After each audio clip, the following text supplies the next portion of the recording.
Hoje eu queria apresentar alguém para vocês. Esses tempos atrás eu fui a Rio Grande pregar, numa igreja chamada Graça Soberana. E hoje eu trouxe o pastor lá de Rio Grande. Eu fui lá e busquei um pastor para vir nos visitar aqui. Ele me levou até lá para a gente ter comunhão. A gente se conheceu, foi o ano passado, né? O ano passado se conheceu através de um amigo em comum. E a gente tem conhecido os irmãos da Igreja Graça Soberana. E para nós é uma alegria. Queria chamar o Emerson aqui na frente. Esse aqui é o Emerson, meu amigo. Me recebeu lá na casa dele, recebeu a gente lá na casa dele. Foi um tempo muito bom, assim, de... Às vezes o ministério pastoral é um pouco solitário e a gente pôde sentar lá e conversar bastante, trocar ideia, né? Consolar um ao outro, aconselhar um ao outro. E foi um tempo muito especial. Então, eu queria que a gente orasse pela vida dele, pela vida da sua família. Sua esposa está grávida do terceiro filho. Então, eu queria que a gente orasse pela vida dele. E aí eu vou passar a palavra para ele. Ele vai ministrar o evangelho para nós nessa noite. Amém? Senhor, nós te agradecemos pela vida do Emerson, da Tati, Senhor, das crianças. Pedimos, Senhor, a tua graça sobre eles, Senhor. A tua graça soberana sobre eles, Deus. Cuidando, Senhor, sustentando, tanto financeiramente, Deus, quanto nas dificuldades, Senhor, do ministério pastoral. Que o Senhor possa abençoar a igreja de Rio Grande, Deus. Abençoar, Senhor, a Igreja Graça Soberana lá em Rio Grande, que também enfrenta os seus desafios, os desafios de uma plantação de igreja, de um trabalho pioneiro que está começando, Senhor. Que o Senhor possa dar graça, sustentá-lo, Senhor. E o Senhor, que é o dono da seara, que o Senhor possa fazer florescer, Deus, naquele lugar, para que nós, os ceifeiros, possamos, Senhor, colher onde nós não plantamos, Pai. Então, abençoa a vida do Emerson. Deus usa ele poderosamente nessa noite para ministrar o teu santo evangelho aos nossos corações, em nome de Jesus. Amém e amém. Amém? Esqueci de falar uma coisa. Nós temos um berçário para as crianças até 2 anos, e as crianças que têm 2 anos ou mais vão ficar aqui no culto com a gente. Então, eu queria convidar as crianças a prestarem bem atenção na mensagem. Hoje vai ser sobre o batismo de Jesus e a tentação de Jesus. Então, se vocês prestem bem atenção na palavra e vocês façam um desenho, né? Tem até um quadro muito bonito do batismo, aquele quadro famoso, que tem a pombinha descendo e tal. É muito bonita essa imagem e o Senhor vai falar conosco através dessa passagem. Amém?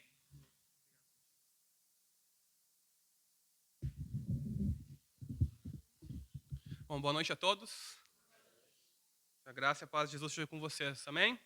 Obrigado, irmão. Bom, como vocês devem saber pelo boletim de vocês, eu fiquei responsável. O Jader meio que me colocou numa cilada, né, de falar sobre encontros de Jesus, mas não com qualquer pessoa, não com um pecador, mas com o nosso grande inimigo, com o grande inimigo da obra de Deus. Então, nessa noite, nós vamos conversar um pouco a respeito do encontro de Jesus com o diabo ou com Satanás, mas também antes disso, do batismo de Jesus, né, da fala de Deus em relação a Jesus, da confirmação de Deus em relação a Jesus. Irmãos, eu trago um abraço do pessoal lá de Rio Grande. O Jader disse que foi me buscar tão longe, mas tão longe que eu demorei mais de um mês para chegar. Ele foi lá no fim de abril, início de maio, e veio, voltou e nos convidou para estarmos aqui agora. Eu sou nascido e criado aqui até uns 12, 14 anos aqui em Porto Alegre. Depois eu fui para Tramandaí, onde eu encontrei a minha excelentíssima esposa. Nós nos casamos, depois nós nos mudamos lá para Pelotas. E hoje nós estamos lá em Rio Grande plantando uma igreja, na Igreja Graça Soberana de Rio Grande. Uma família de igrejas global que tem ao redor do mundo, está chegando aqui no Brasil. Espero que nós possamos plantar igrejas tanto aqui em Porto Alegre quanto lá em Rio Grande ou em outros lugares para a glória de Deus, para alcançar pessoas e termos vidas transformadas. Esse é o nosso objetivo. Então eu trago um abraço do pessoal. O pessoal gostou muito do Jader, da Andressa, da família, do pastor de vocês. Então é uma alegria estar aqui com vocês nessa noite, podendo compartilhar o Evangelho. Amém? Queria convidá-los a se colocarem de pé, então, para juntos lermos. Abram as Bíblias de vocês comigo em Mateus, capítulo 3.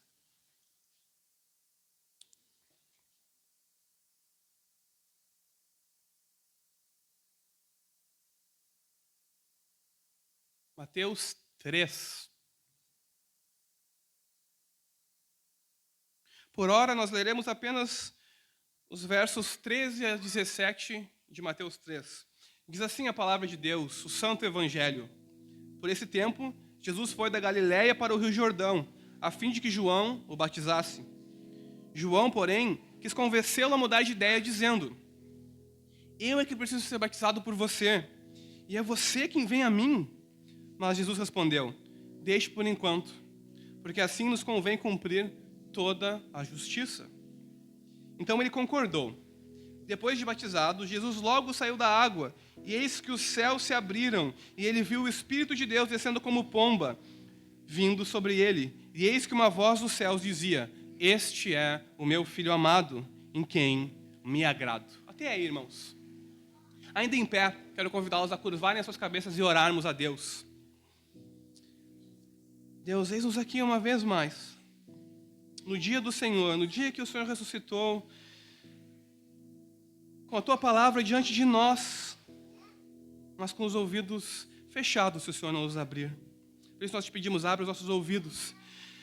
Dá-nos um coração sensível à Tua voz, para que possamos ouvir a Tua voz através da pregação e aplicarmos a Tua palavra a nós, e não nos enganarmos a nós mesmos e sermos meros ouvintes. Ajuda-nos, Senhor, a ouvir, a compreender e aplicar a Tua palavra à nossa vida nessa noite, é o que nós te pedimos. Para isso, abre o nosso coração, abre os nossos ouvidos e nos ajuda a crer em Ti, para a glória do Teu Deus e do Teu Pai, e do nosso Deus e do nosso Pai. É o que nós te pedimos, ó Senhor Jesus. Amém. Amém? Os irmãos podem sentar.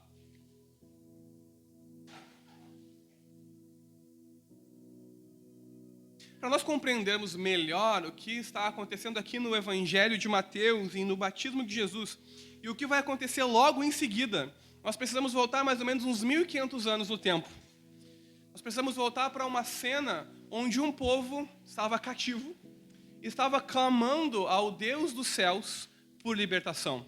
Nós temos que voltar ao antigo Egito, onde Israel estava cativo, onde Israel era escravo, trabalhava gratuitamente, sob fortes açoites, sob opressão grande dos egípcios.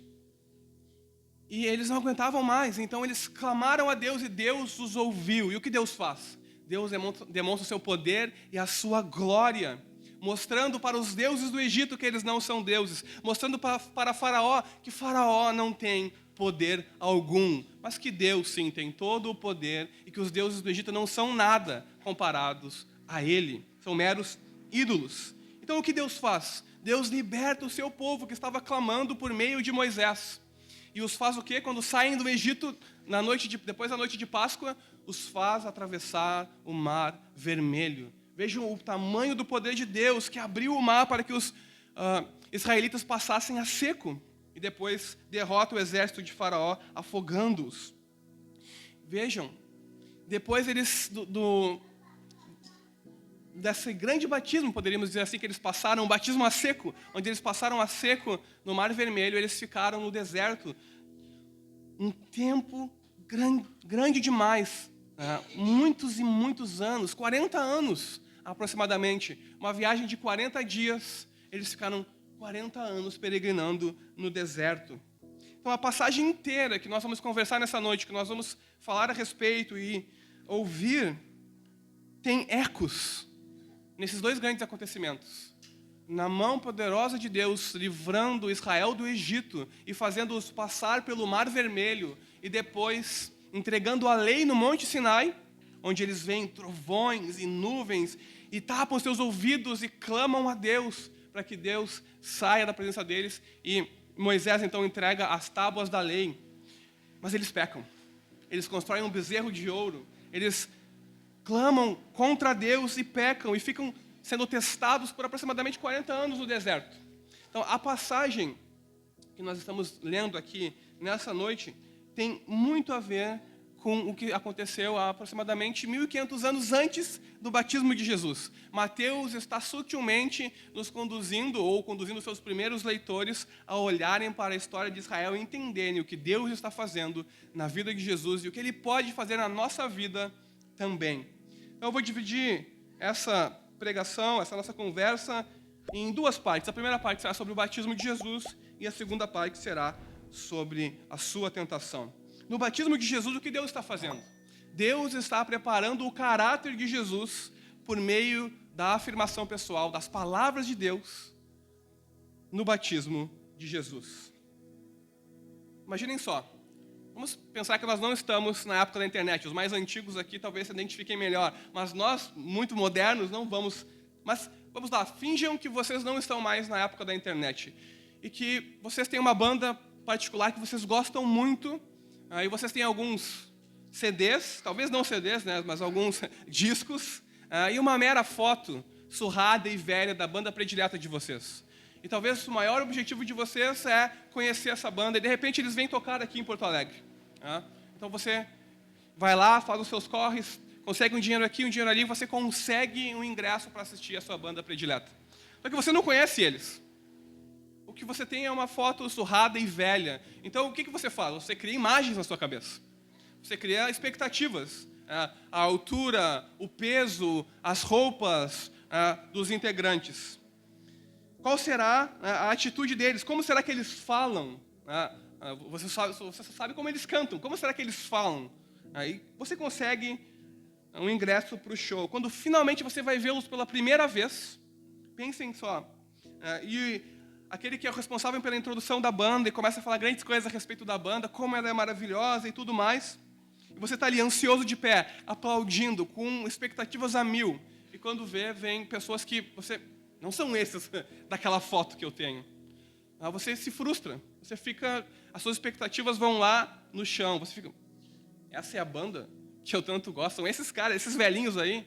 Vamos pegar o pessoal do Rolling Stones. São esses velhinhos aí que eu vejo nessas fotos aqui. Eles estão mais velhos do que naquela sua foto. Eles estão diferentes, talvez mais gordos. Talvez um integrante da banda foi trocado e você não sabe. Mas quando eles começam a tocar, quando eles começam a tocar as suas músicas prediletas, você tem a sua atenção e a sua imaginação capturadas novamente. Então você tem uma das melhores noites da sua vida. Você se diverte. Essa é a banda que eu gosto, a minha banda predileta. Agora imagine essa cena da passagem que nós acabamos de ler. Um pouco antes, vocês vão ler, se vocês lerem em casa, depois João Batista clamando no deserto. João Batista era uma figura estranha. Ele vestia roupas estranhas, ele tinha uma alimentação estranha, e multidões vinham a ele e ouviam ele. E ele falava de alguém que era mais glorioso e mais poderoso que ele, e queria trazer mais multidões ainda, e queria restaurar o reino a Israel. Ele estava falando do Messias. Agora pensem só, aquelas pessoas que vinham ouvir João Batista, cresceram com seus pais falando a respeito do Messias. Cresceram com seus pais falando a respeito daquele que iria libertá-los do poder opressor dos romanos. Como um dia Deus enviou Moisés e os libertou dos poderes opressores dos egípcios. Eles estavam esperando alguém com grande expectativa. Então as pessoas vinham a João Batista e ouviam desse grande líder que estava para chegar. João Batista, ele dizia: eu batizo com água, mas em breve aí está aquele que vai batizar vocês com fogo e com o Espírito Santo. Eles esperavam um grande líder, alguém poderoso, que viria em glória e, no estalar de dedos, dizimaria os romanos, os inimigos do povo de Deus, e colocaria o povo de Deus e a nação de Israel no seu devido lugar. Em vez disso, acontece o quê? Numa bela tarde ou numa bela manhã, vem um judeu da Galileia com vestes surradas. Uma pessoa simples, comum. Em vez disso, em vez de alguém vindo num cavalo de batalha, com uma armadura real e com uma coroa na sua cabeça, vem alguém humilde e simples até João Batista. Então as expectativas das pessoas não foram supridas. As pessoas não estavam entendendo o que estava acontecendo. E nem mesmo João Batista. Até mesmo João Batista estava: o que está acontecendo? Não era para ele vir em glória e em poder, mas Jesus vem e pede humildemente para ser batizado por João Batista. João Batista, sem dúvidas, irmãos, está chocado. Como você ficaria chocado se você visse a sua banda predileta e eles não eram como você imaginava, ou quando você visse alguma pessoa que você conheceu na sua infância e 20 anos depois ela é completamente diferente. Aquelas pessoas estavam chocadas. João Batista estava chocado. Ele parece saber que Jesus é aquele por quem ele espera, Mas por que Jesus vem ser batizado? Ele, não. Eu que tenho que ser batizado por você. E você vem ser batizado por mim. Algo está errado aqui. No mínimo, era João Batista que precisava ser batizado. Não ele que deveria batizar Jesus. João sabia que o seu batismo não era digno de Jesus, daquela figura estranha e humilde que estava diante dele pedindo para ser batizado. Qual então é a resposta de Jesus? Deixe por enquanto, porque assim nos convém cumprir toda a justiça de Deus. A resposta de Jesus nos conta algo a respeito do que Jesus veio fazer e a explicação para o seu batismo. A resposta de Jesus nos diz que ele veio para cumprir o plano de Deus, as promessas de Deus, que Deus fez muitos séculos antes e que jamais esqueceu. Então era chegado o momento das promessas de Deus serem cumpridas. É por isso que Jesus insiste em ser batizado. Se vocês lerem com atenção, vocês vão ver João Batista se recusando a batizar Jesus. Não sou eu que tenho que te batizar, é você. Aliás, não é você que tem que ser batizado por mim, sou eu que tenho que ser batizado por você. Mas Jesus insiste, deixe por enquanto, porque assim convém cumprir a justiça de Deus. Jesus quer cumprir a vontade de Deus para ele. E é exatamente isso que significa essa frase enigmática. Vamos cumprir toda a justiça de Deus. Cumprir toda a justiça significa completar tudo o que faz parte de uma relação pessoal de obediência com Deus. E Jesus obedientemente, humildemente, vai cumprir tudo o que Deus ordenou. E era a vontade de Deus que João batizasse Jesus, porque João era a voz do que clama no deserto. João era aquele que estava preparando o caminho para o Messias, para o Senhor, e isso incluía a parte do ministério de João Batista de batizar aqueles que são do povo de Israel. Então Jesus veio para cumprir toda a justiça de Deus, que significa toda a vontade de Deus. E é aqui que as coisas começam a ficar interessantes. É aqui que as coisas começam a ficar interessantes. Por quê? Porque Mateus está o tempo todo fazendo alusões àquelas passagens do Antigo Testamento que nós falamos lá no começo. Ele está fazendo alusões à história de Israel, mas também ao Antigo Testamento num contexto mais amplo, principalmente a Isaías 42, a uma das canções do servo sofredor, e também a Salmos 2, um salmo davídico, um salmo que fala sobre o Messias. Mateus está pegando seus leitores e nós hoje aqui apontando para Salmos 2, Isaías 42 e para a história de Israel no êxodo do Egito. Por quê? Porque depois que Jesus é batizado por João, ele sai da água e o que acontece? Os céus se abrem. O Espírito Santo desce sobre Jesus como uma pomba e Deus diz para Jesus as seguintes palavras: este é o meu filho amado em quem me agrado. Como Jesus humildemente se submete a realizar a vontade de Deus, toda a vontade de Deus, inclusive ser batizado. Vocês devem se lembrar que o batismo de João era para arrependimento dos pecados. João olha para Jesus: você não tem pecado algum, você não precisa ser batizado, eu que tenho pecados é que preciso ser batizado por você. Mas Jesus diz: vamos deixar assim por enquanto, convém cumprir toda a vontade de Deus, ou toda a justiça de Deus. Então quando ele sai das águas, rapidamente, porque ele não tinha pecado algum, o Espírito de Deus desce sobre ele, e uma voz dos céus, a voz de Deus, que diz que este é o meu filho amado, em quem me agrado, estão apontando Jesus como o Messias de Israel. Mas também estão apontando para, se nós lermos atentamente, o papel de Jesus como servo sofredor. Isaías 42 e outros textos de Isaías, talvez o mais famoso deles seria Isaías 53, onde fala do servo sofredor que dá a sua vida em resgate por muitos. Quando no versículo 17, Deus diz, a voz dos céus diz: este é o meu filho amado, em quem me comprazo, ou em quem me agrado. Tem uma junção aqui de dois textos do Antigo Testamento, de Isaías 42 e de Salmos 2. Salmos 2 vai dizer: este é o meu filho, que hoje eu gerei. Mateus está citando Salmos 2, e a segunda parte, em quem me agrado, ele está pegando Isaías 42, os primeiros versículos. Por que Mateus está fazendo isso? Porque Mateus está apontando para a missão de Jesus. Qual é a missão de Jesus? É dar a sua vida em resgate por muitos. Marcos 10, 45 vai nos dizer: eu não vim para servir. Aliás, eu não vim para ser servido, eu vim para servir, para dar a minha vida em resgate por muitos. Alusões, Isaías 42 e 53 e 57 e outros capítulos de Isaías. Então, Mateus está fazendo essas alusões a Isaías, a Salmos, ao êxodo de Israel. Mas o que tudo isso tem a ver comigo, com você? O que tudo isso tem a ver conosco hoje? O que nós podemos aprender com o batismo de Jesus? Primeiro, Deus está confirmando Jesus como o Messias. Mas não como o Messias que o povo esperava.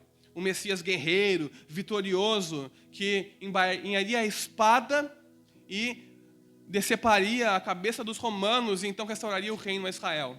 Mateus está fazendo alusões aqui. Ele é o servo que humildemente vai cumprir toda a vontade de Deus, inclusive passar pela humilhação do batismo público, de arrependimento de pecados. O que isso tem a ver conosco? O batismo de Jesus e o que ele está apontando para Jesus serve também como um modelo para nós hoje. Se nós entendemos corretamente o batismo de Jesus, nós podemos nos encher de confiança e de esperança pela missão de Jesus e pela realização e cumprimento dessa missão. Lembrem-se, Mateus está fazendo alusões ao Antigo Testamento, ele está fazendo um paralelo, agora aqui as coisas ficam mais interessantes. Quando Israel passa pelo mar, eles estão sendo batizados por Deus. Lembrem-se, eles clamam a Deus, eles não eram um povo. Então Deus os tira do Egito, está como que batizando eles. E logo depois ele faz o quê? Concede a lei a eles, as tábuas dos mandamentos. Eles passam pelo batismo e depois recebem a vontade de Deus. Mateus está fazendo esse paralelo. Jesus está como Israel, passando por um batismo também. Assim como Israel foi batizado no Mar Vermelho, Jesus, que é o verdadeiro Israel, o verdadeiro israelita, está agora sendo batizado no Rio Jordão. Mas nós sabemos a história. Logo depois que Israel passou pelo batismo, recebeu as tábuas da lei, o que eles fazem? Eles pecam. E pecam, e pecam, e pecam mais um pouco, e talvez mais um pouquinho ainda, e continuam pecando, porque era isso que eles faziam. Eles eram desobedientes. Mas o que o Filho de Deus, o verdadeiro Filho de Deus faz? Ele cumpre a vontade de Deus. Humildemente, ele se submete e cumpre a vontade de Deus. Os israelitas não se submeteram à vontade de Deus. Jesus, o verdadeiro Filho de Deus, de quem Israel era um protótipo, poderíamos dizer assim, se submete a toda a vontade de Deus. E é por isso que Deus derrama o seu Espírito sobre Jesus e diz palavras de afirmações sobre ele. Vejam, Jesus começou a cumprir a vontade de Deus. O que Deus faz? Este é o meu Filho amado, em quem eu me agrado. Em outra vez, quando Deus for falar, ele vai dizer: esse é meu Filho amado, a ele ouvi. Nisso, tudo que está acontecendo aqui, Deus está preparando o caráter de Jesus para o que virá em seguida. Mas também está nos dando aqui um modelo de arrependimento e fé. Mateus está dizendo: não sejam como os israelitas do Antigo Testamento. Sejam como o verdadeiro israelita. Tenham fé em Deus. Sejam como Jesus no batismo. Submetam a vontade de vocês à vontade de Deus. Vivam o discipulado. Vivam na comunidade cristã. Ouçam os seus pastores. Obedeçam à voz de Deus. Não sejam como o antigo Israel. Sejam como o novo e verdadeiro Israel. Como Jesus, obedecendo a Deus em tudo o que este exige. E se nós então nos arrependemos dos nossos pecados e passamos pelas águas do batismo, nós aprendemos que humildemente nós também podemos ouvir essa voz. A voz de Deus dizendo para nós: você é meu filho, você faz parte da família que eu estou construindo. Por causa do meu verdadeiro filho, do meu filho unigênito, você também é meu filho agora. Nós também podemos ouvir a voz de conforto de Deus, aquela mesma voz que ecoa pela eternidade, nos confirmando como filhos de Deus. E não só nos confirmando, mas da mesma forma como o Espírito desceu como pomba sobre Jesus, nós também podemos receber a capacitação do Espírito de Deus para não pecarmos como Israel, mas para sermos obedientes como Jesus. Para que a nossa vida seja purificada e pronta para ser usada para a glória de Deus no mundo. É saber, irmãos, que apesar de todas as falhas e imperfeições que nós temos, de todos os nossos pecados e de todas as vezes que nós tropeçamos na nossa própria cobiça, no nosso próprio medo, no nosso próprio egoísmo, nós sabemos que nós podemos nos voltar para Jesus em confiança. E Ele nos perdoa os nossos pecados e nos toma pela mão e nos faz seguir o caminho com Ele. E nos faz, então, obedecer a Deus verdadeiramente, não por um poder que há em nós. Porque o poder que nós temos é apenas para o mal, é apenas para o pecado, é apenas para nos afastarmos de Deus.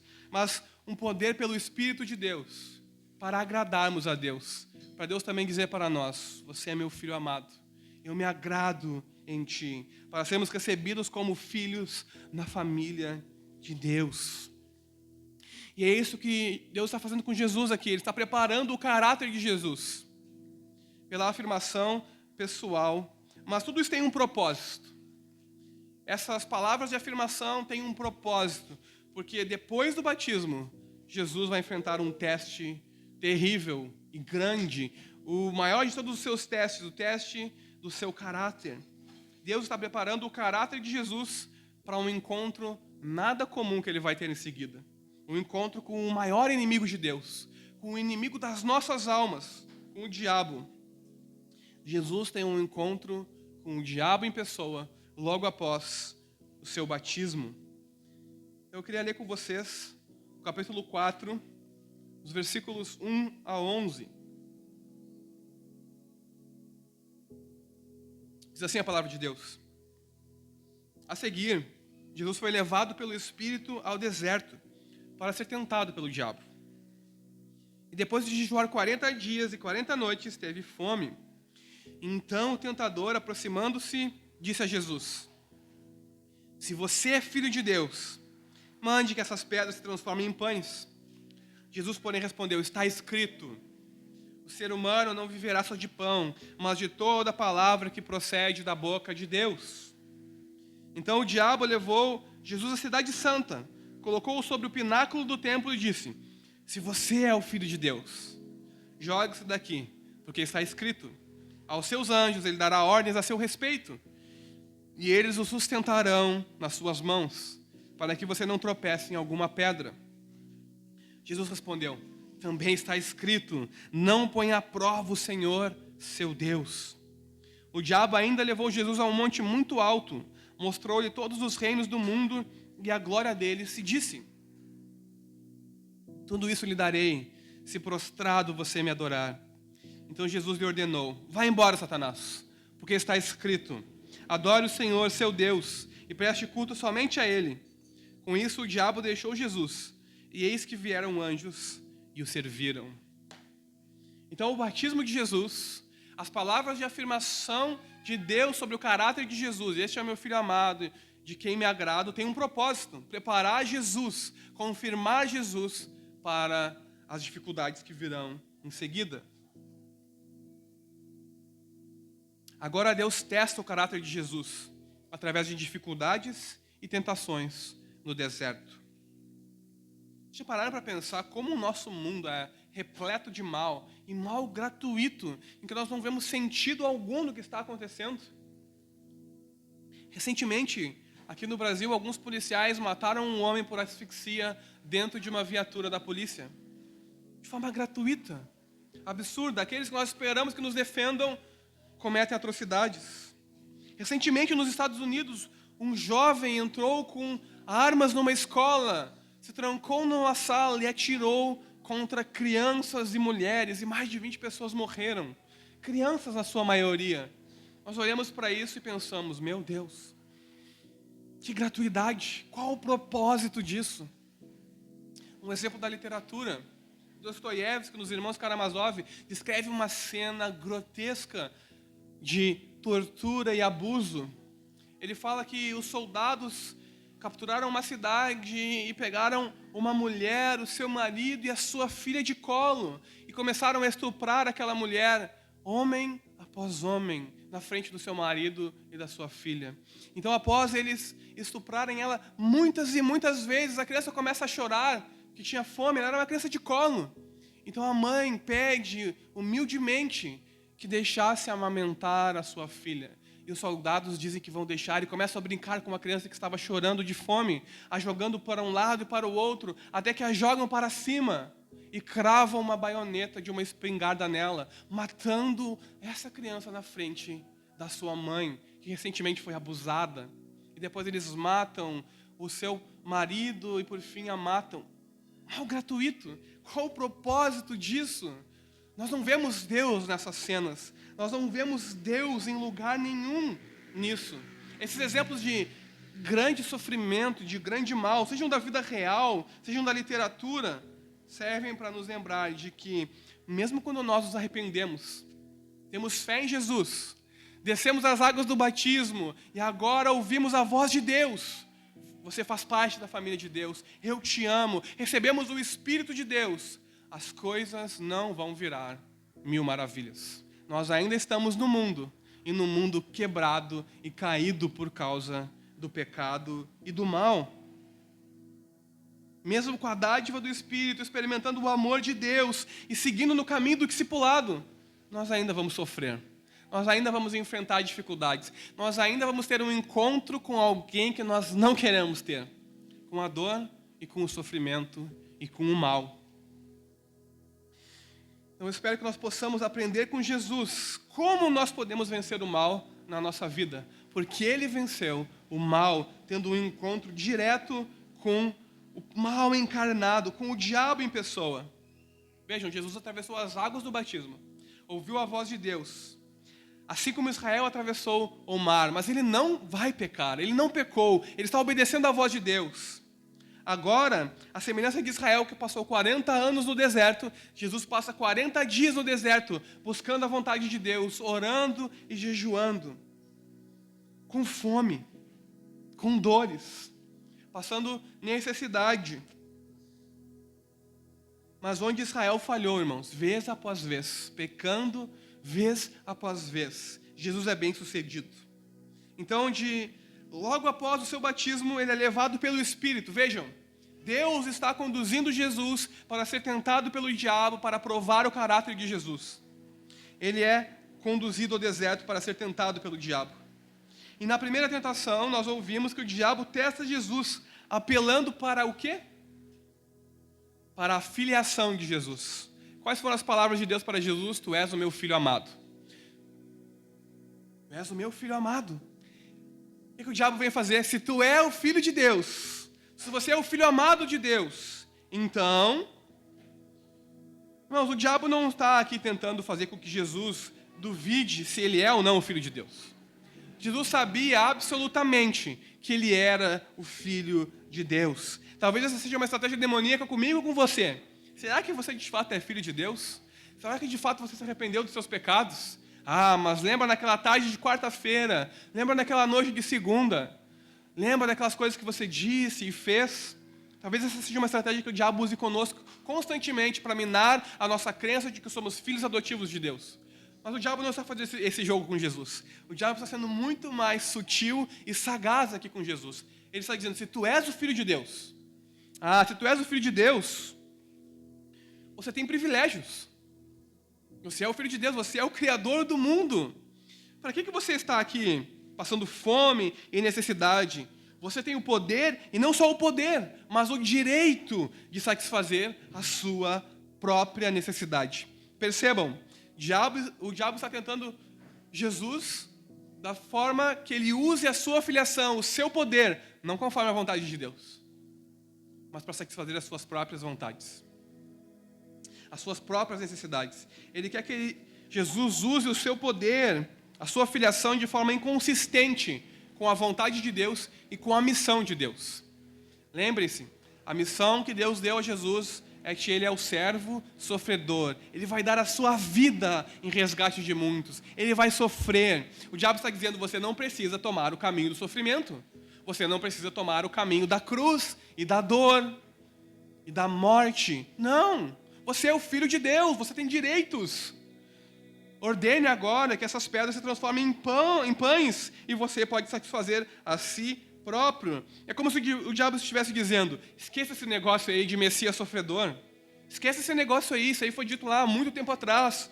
Vamos fazer uma coisa nova aqui. Você é o filho de Deus. Fique apenas com poder e glória. Parei, os judeus estão esperando poder e glória. O Messias que venha reinar, eu providencio um cavalo, espada, uma legião de seguidores, e você vai lá e pega o reino pela força. Você é o Messias glorioso, você deve reinar, não passar fome e necessidade. Essa é a sutileza do diabo com Jesus. Use a sua filiação, não da forma como Deus quer, mas satisfaça as suas necessidades. Pule a etapa da dor e do sofrimento. Não seja o servo sofredor, seja o servo glorioso. O diabo está fazendo um jogo com Jesus, irmãos. Lembre-se, Mateus está citando Salmos 2, Isaías 42. Isaías 42 fala de um servo sofredor. Salmos 2 fala de um filho glorioso, de alguém que tem poder e que vai botar os reinos abaixo e que governará. Mas as duas coisas fazem parte do papel de Jesus. E o diabo está dizendo: esqueça esse negócio de sofrer, vamos direto para a parte boa. Vamos direto para a glória. E Jesus entende o que o diabo está fazendo e diz: não, nem só de pão viverá o homem. Eu posso transformar essas pedras em pães, mas a vontade de Deus é mais importante. É isso que Jesus está dizendo para o diabo. A resposta de Jesus vem das Escrituras, está escrito. E ele cita Deuteronômio 8:3, para dizer que o verdadeiro alimento de Jesus é fazer a vontade de Deus. É por isso que ele não pode abandonar a missão do servo sofredor que Deus lhe concedeu. Essa é a vontade de Deus para Jesus. E ele vai realizar a vontade de Deus, não a sua própria. A passagem de Deuteronômio 8 nos diz que Deus deixou Israel passar fome no deserto, para ensinar a eles uma lição, de que é mais importante obedecer do que comer pão. O que é mais importante na vida? Sem alimento, nós não sobrevivemos. Deus está ensinando uma lição a Israel e a nós hoje. Vocês podem ter alimentos, mas se vocês não tiverem a mim e ouvirem a minha voz e obedecerem, vocês não têm vida. Vocês têm uma vida falsa, vida pouca perto da que eu quero oferecer a vocês. Então, a verdadeira vida é obedecer a Deus. A verdadeira vida só vem por meio da obediência a Deus, a ouvir a palavra de Deus e a obedecê-la. Existem coisas mais importantes na vida do que pão e alimento e satisfazer as necessidades que nós temos. Então, da mesma forma, Jesus está aqui aprendendo obediência por meio do sofrimento. Irmãos, ele não passou 40 dias flutuando no deserto. Ele passou 40 dias com dor na barriga, com seus músculos quase que atrofiando, catando água num cacto ou outro, sobrevivendo a ponto da exaustão. Então, quando Jesus não aguentava mais, o diabo vem, naquele momento, onde o seu estômago já estava quase que revirado, e diz: olha, umas pedrinhas ali, transforma em pão. Chega de sofrimento. Mas Jesus quer cumprir a vontade de Deus por meio, nem que seja por meio do sofrimento, como um filho na casa de Deus, ele vai cumprir a vontade de Deus. Para Jesus, a obediência, a palavra de Deus é mais necessária do que o pão. Satanás está então incitando Jesus a usar os seus poderes por direito.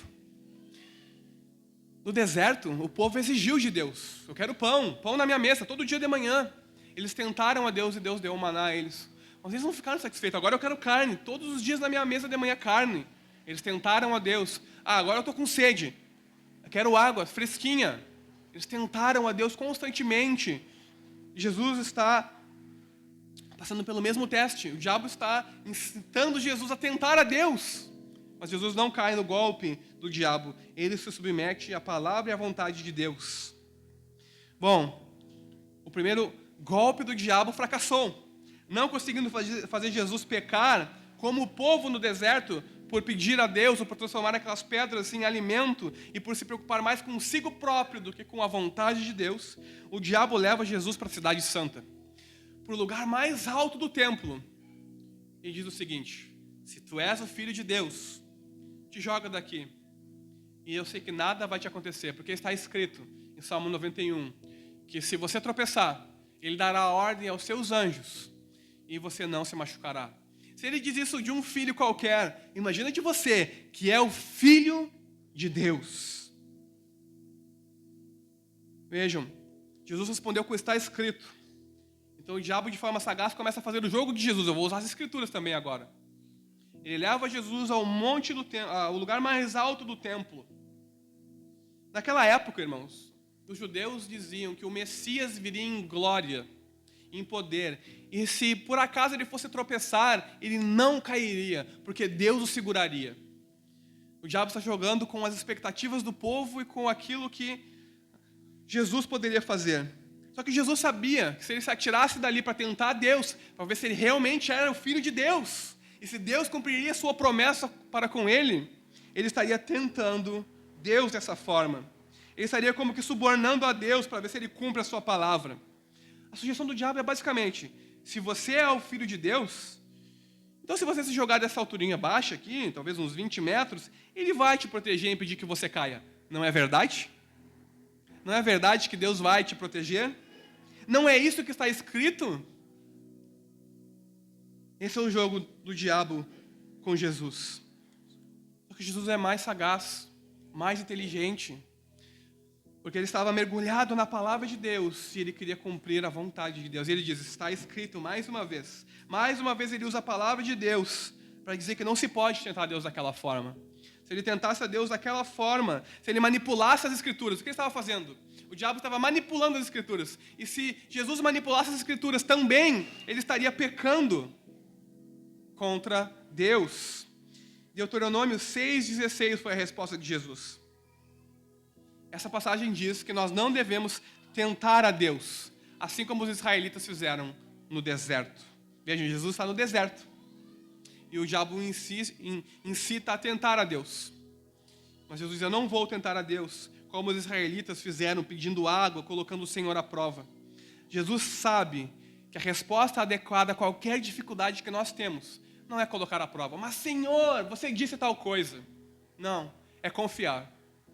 É confiar em Deus e na sua palavra. Por mais difícil que pareça, é confiar. Essa é a única resposta correta.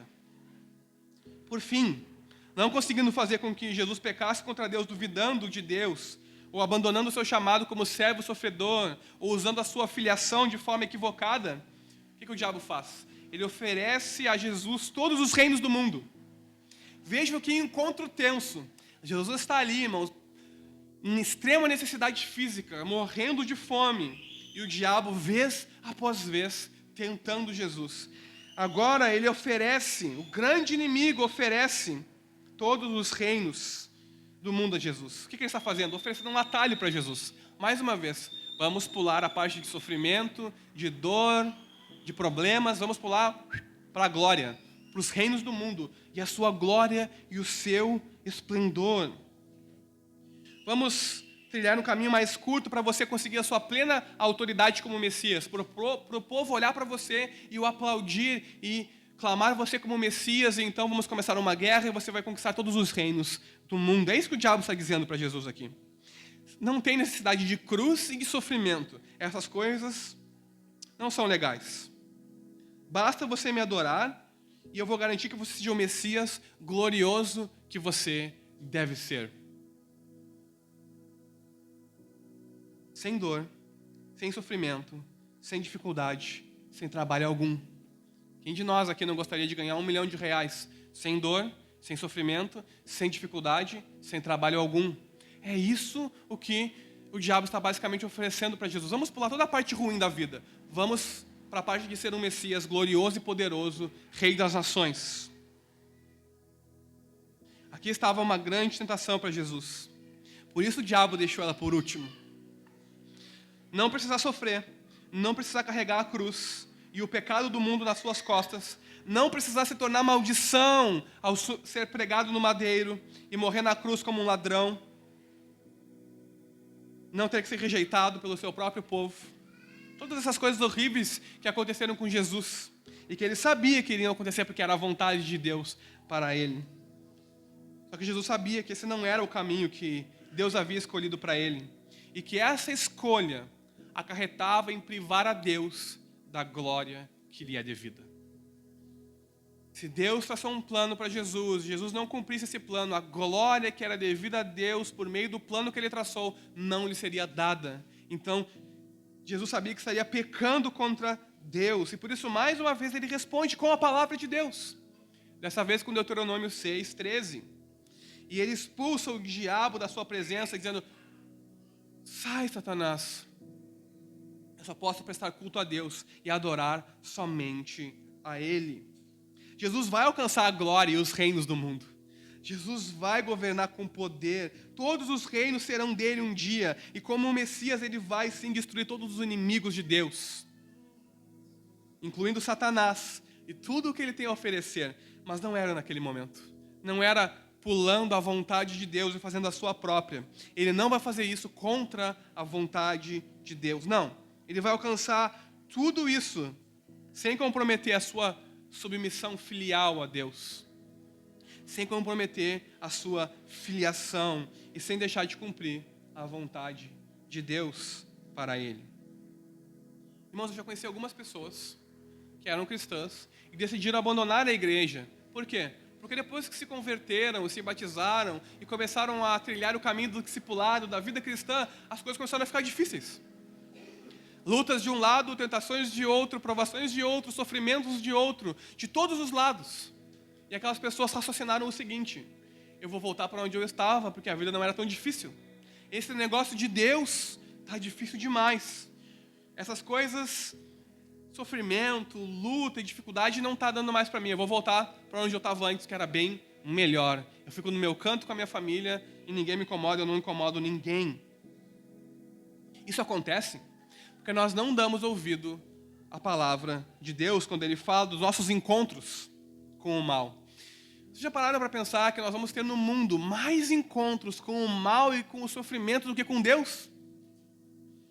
Basta sairmos para trabalhar e nós vamos nos encontrar com o mal e com o sofrimento, com o pecado e com um mundo caído. Mas Deus nos ensina que nesses encontros com o mal, nós estamos travando uma batalha, assim como Jesus travou uma batalha na tentação. Agora, se nós não sabemos de onde virá o ataque, ou se nós subestimarmos o nosso inimigo, ou qualificarmos de forma errada quem é o inimigo, é provável que nós venhamos a perder essa batalha. Se nós não soubermos o terreno, quem é o inimigo, como travar essa batalha, nós vamos perder essa batalha contra o mal. Quando nós enfrentamos o mal, nós precisamos saber contra quem e contra o que nós estamos lutando. Nós temos que saber que, se nós olharmos para uma cena de literatura ou para o jornal, aquele mal gratuito que não faz sentido algum, por detrás tem um agente maligno perpetrando aquelas maldades.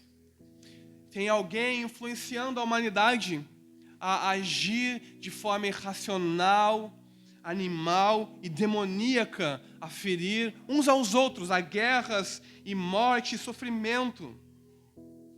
Se nós ignorarmos que Satanás está por detrás do mal no mundo, nós começamos a perder a batalha. A nossa mente é moderna demais, às vezes. Nós estamos acostumados com a internet, com TV a cabo, com rede sem fio, com um computador na palma da nossa mão. Então, nossa mente às vezes fica moderna demais e nós pensamos que tudo o que acontece é natural. Tudo o que acontece, o universo é materialista. Essa é a cosmovisão, essa é a visão de mundo. Tudo que é matéria. Então, tudo o que acontece é, seja lá o que for, ou por acaso, ou determinado, seja a filosofia que você escolher adotar e que estiver em voga no mundo hoje. E nós pensamos: eu entrei para a igreja, eu me converti, eu me batizei, e agora eu vou seguir o caminho do discipulado. Então, se eu for bom o suficiente, se eu for moralmente bom, se eu for correto, se eu tiver pensamentos positivos, tudo vai bem para mim. Se eu não fizer mal para o outro, ninguém vai fazer mal para mim. E assim eu vou levar a minha vida de modo correto e vou obedecer a Deus. E não só obedecer a Deus, eu vou pedir para Deus me livrar do mal. Então tudo vai bem, né? Nós temos muitas pessoas que pregam dessa forma e que dizem que de vitória em vitória você pode ficar milionário, você pode, enfim, ser o que você quiser. Se você se esforçar bastante, confiar em Deus, você pode ter tudo isso. Nada mal, não é verdade? Nada de sofrimento, nada de coisas ruins, nada de dificuldade na vida.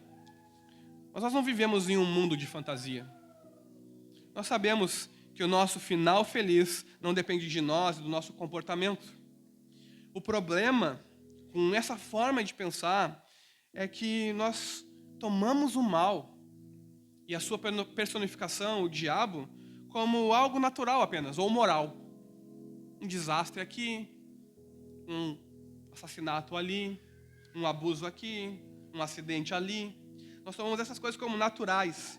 Nós nos esquecemos que há um tipo de mal sobrenatural agindo por detrás dessas coisas, entidades com vontade própria e que intencionalmente agem contra nós. Assim como o diabo que intencionalmente agiu contra Jesus para fazê-lo pecar. Nós pensamos que se amarmos a Deus e estivermos dispostos a seguir o caminho do discipulado, esse mal não vai nos alcançar. Nós temos alguma fórmula mágica e estamos protegidos disso. Nós nos esquecemos que Jesus sofreu. E Ele foi aquele que cumpriu toda a vontade de Deus, jamais pecou, mas Ele sofreu. A verdade é que se nós seguirmos a Jesus, em certos momentos da nossa vida, nós vamos também ter um encontro com o diabo. Talvez não como Jesus, que veremos o diabo pessoalmente, mas com o diabo personificado pelo mal no mundo. Ele vai nos tentar em meio à provação e ao sofrimento. Quando nós estivermos com uma doença, ou quando algum familiar nosso for acometido de uma doença, ou quando nós perdemos o nosso emprego e o nosso sustento, ele virá com as mesmas palavras que ele veio para Jesus. Se você é filho de Deus. Não era para estar acontecendo isso. Se você é filho de Deus, ou com sugestões de um caminho melhor, quem sabe esse caminho não é melhor? Quem sabe pegar um atalho não é melhor? Quem sabe um outro caminho, talvez esse do discipulado não está funcionando. Não é verdade que Deus disse tal coisa na sua palavra? Por que você está vivendo isso? Vejam a sutileza, as mesmas estratégias até hoje. Então nós temos que saber, irmãos, que a nossa luta, como Paulo diz, não é contra a carne e o sangue, mas é contra o diabo e os poderes demoníacos nas regiões celestiais. Se você se torna um cristão, no mundo espiritual você anda como que com um alvo nas costas, né? Dizendo, eu pertenço a Cristo. Então todas as forças demoníacas do mundo vão tentar contra você, para que você não pertença mais a Cristo. Essa é a realidade espiritual que nós modernos queremos ignorar. Essa é a realidade que nós queremos nos esquecer. Nós queremos ver Netflix, nós queremos sair do nosso trabalho e ter momentos de lazer e prazer. Nós queremos vir à igreja e ouvir não mensagens como essa, mas mensagens que me façam me sentir bem. Não a realidade do mundo espiritual e das dificuldades que eu vou enfrentar na vida. Mas se eu amo Jesus e se Ele me ama, e se Ele diz para mim que eu sou filho amado, eu vou perseverar e vou continuar. Porque no final, eu vou reinar com Ele para sempre, assim como Ele irá reinar. Então, irmãos, o nosso inimigo é o diabo. E a linha de frente da nossa batalha contra o mal não é lá fora, como nós pensamos. Nós saímos para trabalhar todos os dias e nos deparamos com o mal, sim. Mas a nossa linha de frente não é lá fora, não é no mundo. Pelo contrário, é aqui dentro. É no nosso coração. É aqui que a tentação de Jesus se apresenta para nós como um modelo. É aqui que o diabo vem nos tentar. Se tu és filho de Deus, não é verdade que Deus disse tal coisa? Por que você está... o fulano disse isso de você. Não deixa assim. Satanás quer destruir, irmãos, a nossa compreensão da verdade, da Escritura. Nos fazer crer em coisas erradas. Nos fazer pensar de forma equivocada. Mais do que isso, ele quer afastar a nossa crença em Deus, na sua bondade, no seu amor para conosco. Em que Deus nos abandonou, e que Deus nos ama, em que na verdade não existe Deus algum. Tudo que existe é mero acaso e caos no mundo. Ele quer afetar o nosso coração. Na Bíblia, vocês sabem, o coração não é apenas a base das emoções. Não é onde apenas nós sentimos, onde nós nos apaixonamos, onde nós sentimos emoções, mas é também a fonte dos nossos compromissos. Aonde está o nosso coração, é onde estão os nossos compromissos. O nosso coração é de onde flui o nosso modo de pensar, o nosso modo de agir, os nossos sentimentos e as nossas ações, por conseguinte, nossas afeições e emoções. Aquilo em que o coração confia, A mente justifica, e as emoções desejam, e a vontade implementa. Você só age conforme os seus propósitos do coração. Quando nós pecamos, nós estamos colocando o nosso coração pecaminoso adiante da vontade de Deus. Voltando à tentação de Jesus. O que o diabo pede a Jesus, em essência, é que ele exija de Deus prova do seu amor, do seu poder. Mas não é preciso pedir demonstrações, confirmações e provas. Nós só pedimos essas coisas quando nós duvidamos. Só pede prova de algo quando você duvida. Jesus não precisa pedir provas do amor de Deus, porque ele não duvida do amor de Deus. Nós temos que seguir o exemplo de Jesus e não pedir provas. E esse é o principal objetivo de Satanás. Ele quer que nós percamos a certeza do amor de Deus por nós, do sacrifício de Jesus que nos alcança, foi por mim e por você que ele morreu, para nos resgatar das trevas. Ele quer que nós percamos a nossa certeza disso. Então nós duvidamos e começamos a pedir provas. Ele quer que nós percamos a confiança da plena aceitação de Deus, do seu amor paternal. Tu és o meu filho amado, eu me agrado de ti. Como ele fez com Jesus, ele faz ainda hoje conosco. Então a batalha, irmãos, é no nosso coração. É por isso que o escritor de Provérbios diz: sobre tudo que você tem que cuidar, cuida o teu coração, porque é dele que saem as fontes de vida. Pensamentos, emoções, afeições, modo de agir. Por trás da tentação de Jesus também está a tenebrosa história de Adão e Eva, lá no Jardim do Éden. Uma única ordem, uma única tentação, um único devastador resultado em que todos nós sofremos. Mas Jesus, ele manteve os seus olhos voltados para o Pai. Ele não caiu em tentação. E assim ele realiza a missão de desfazer os efeitos da rebelião do primeiro homem, de toda a humanidade, e acabar com a rebelião e pecados humanos contra Deus. Onde Adão e Eva falharam, Jesus venceu. Ele obedeceu a Deus e cumpriu assim toda a vontade de Deus. E como alguém que foi tentado de todas as maneiras possíveis, ele venceu, sem jamais pecar. Então esse Jesus que venceu o mal é capaz também de fazer com que eu e você vençamos o mal na nossa vida. Seja as formas que ele se apresentam a nós.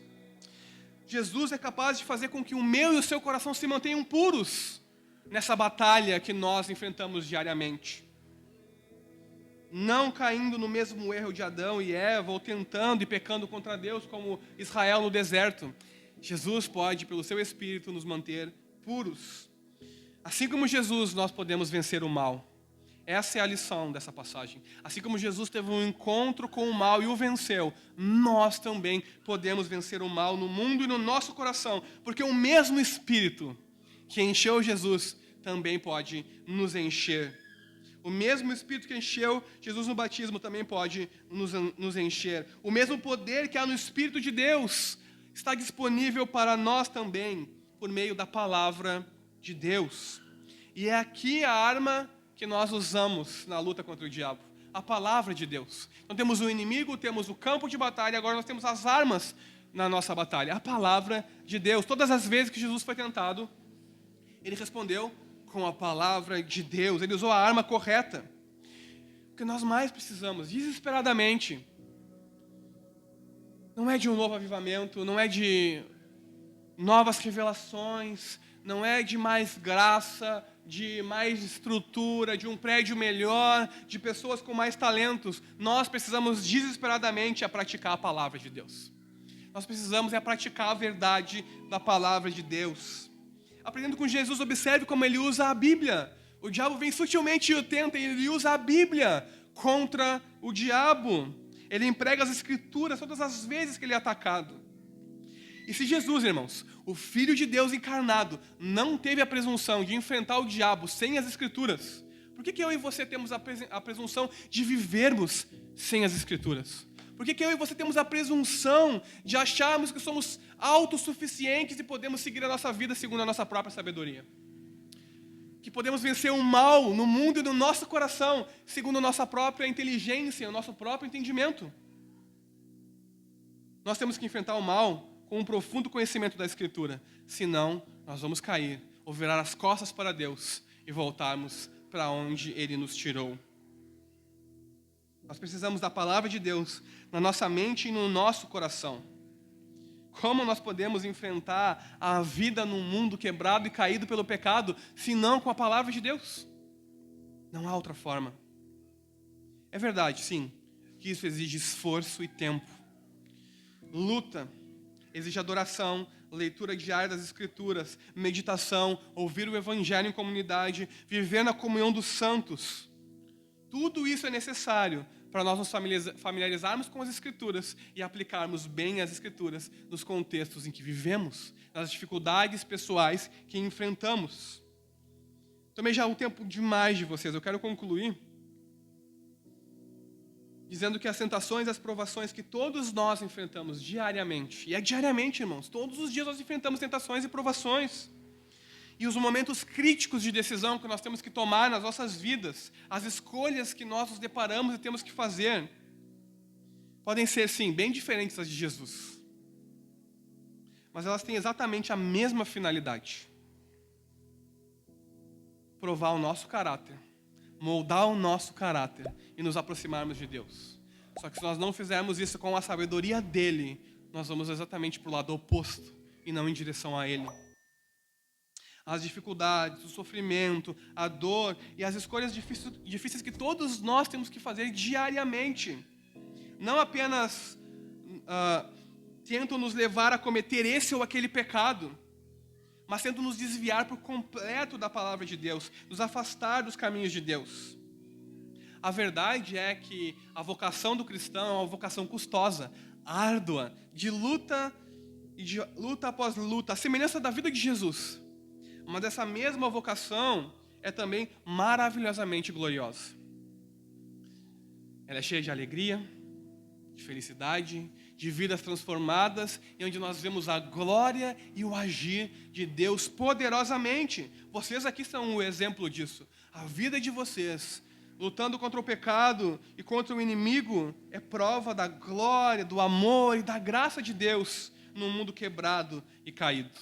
Mas o inimigo, quando nós nos depararmos com ele não brinca em serviço. Ele vai fazer todo o possível para nos desviar e frustrar os propósitos de Deus no seu chamado, na sua vocação, na sua vida. Vejam, Jesus foi tentado para depois exercer um serviço glorioso. Da mesma forma Deus nos molda por meio das tentações e provações do mal, para que possamos servi-lo e trazer glória ao seu nome. Nós que somos acolhidos como seus filhos. E assim como Jesus ouviu de Deus palavras de edificação e ouviu sussurros do diabo, nós também ouvimos palavras de edificação na pregação. Mas na segunda de manhã nós ouvimos sussurros do diabo no nosso coração e na nossa mente. Para nós não praticarmos a palavra de Deus, para nós nos voltarmos as costas contra Deus e pecarmos. O que nós precisamos é guardar a palavra de Deus no nosso coração. A semelhança de Jesus, manter os nossos olhos não no mundo, mas voltados para Deus. E a resposta final é confiar em Deus. Não estou enxergando um palmo à frente, eu não sei o que vai acontecer. É confiar em Deus. E a boa notícia do Evangelho é que, por mais pequenos e fracos que nós sejamos, e nós somos pequenos e fracos, e nós pecamos de maneiras inimagináveis, e nós nos voltamos contra Deus de maneiras inimagináveis. A boa notícia do Evangelho é que não é a respeito de mim, de você, e da nossa fraqueza e da nossa pequenez, mas do poder de Deus em Jesus para derrotar o mal nas nossas vidas. Essa é a boa notícia do Evangelho para nós. Então nós já sabemos, Ele já venceu o mal na vida dele, e Ele tem poder para vencer o mal na nossa vida também. Assim como Ele vai vencer o mal naquele dia que Ele virá em glória, em poder, e renovar todas as coisas. Ele tem poder para hoje também vencer o mal na nossa vida. Ele é capaz também de nos fazer sair vitoriosos nos nossos encontros com o diabo, personificado pelo mal no mundo, e nos guardar pelo seu poder até o dia da sua vinda. Que Jesus nos ajude, irmãos, como filhos adotivos que somos, a ouvir a voz de Deus e confiar nele de todo o coração. Então saímos no mundo para cumprirmos a vontade de Deus, não para pecarmos. Todos os dias que nós saímos para trabalhar e para viver a vida no mundo, que nós possamos cumprir a vontade de Deus para nós, mesmo em meio a provações e sofrimento que o inimigo lança contra nós. Que nós possamos nos voltar para o diabo com um sonoro não, a semelhança de Jesus. Sai, Satanás, não. Que as vozes que tentam nos atrair de volta para o mundo e para nos fazer pecar, ouçam um sonoro não do nosso coração. E um sim para a palavra de Deus. E que Deus nos ajude nisso. Amém? Vamos orar?